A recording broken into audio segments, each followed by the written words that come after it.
para sa isang tulad ko na walang ibang minimithi kundi kalayaan para sa ating bayan.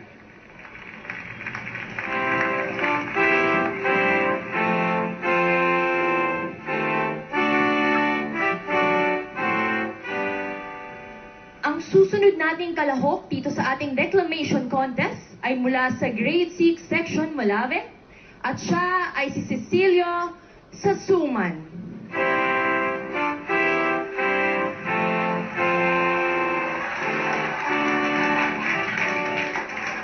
Magandang gabi po, ako po, Titilio Tatuman, ako po yun. Iho, sigurado ka? Opo, sigurado po kung naging tayo nga po ako tamin eh.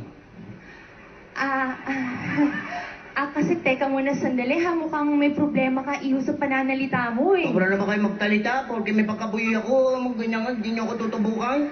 Titikapan niyo naman po maging magaling, hindi nag-practice pa nga ako po tamin, dami-daming betet. Kaya sige na po, tubukan niyo na ako, sige na, tubukan niyo na ako, paano na ako, tubukan na ako. Iho, sige na, okay, okay na, sige na. Okay? Ladies and gentlemen, si Cecilio, si Cecilio Sasuman. Salamat po.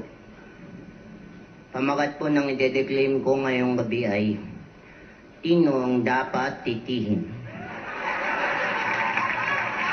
Sino ang dapat titihin?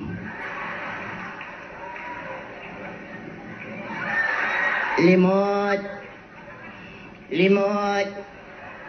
Tigna. Pahingin ng limot. Bibili kati ako ng torbetet. Matalak tip-tipin ng torbetet. Dahil ito ay tunay na malata at matalap. Buti na lang, may itong babae nagbigay sa akin ng 10 bito. Wala pa raw siyang atawa. Ang ibig sabihin, siya ay...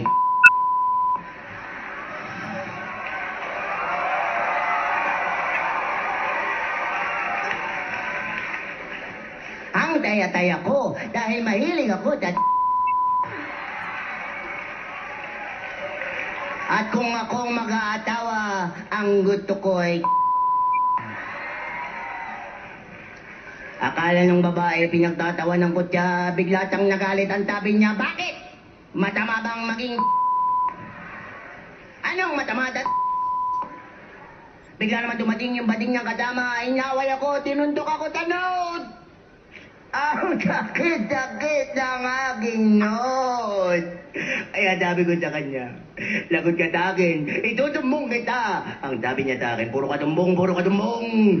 Wala ka lang gawin kundi tumbong. Kaya ang ginawa ko, tinihawan ko rin siya.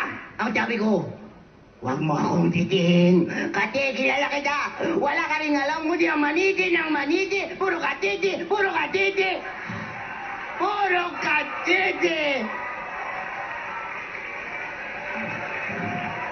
Kaya ang mabuti pa, kayo nang magtabi kung sino sa aming dalawa ang dapat itumbong at titihin. Salamat po.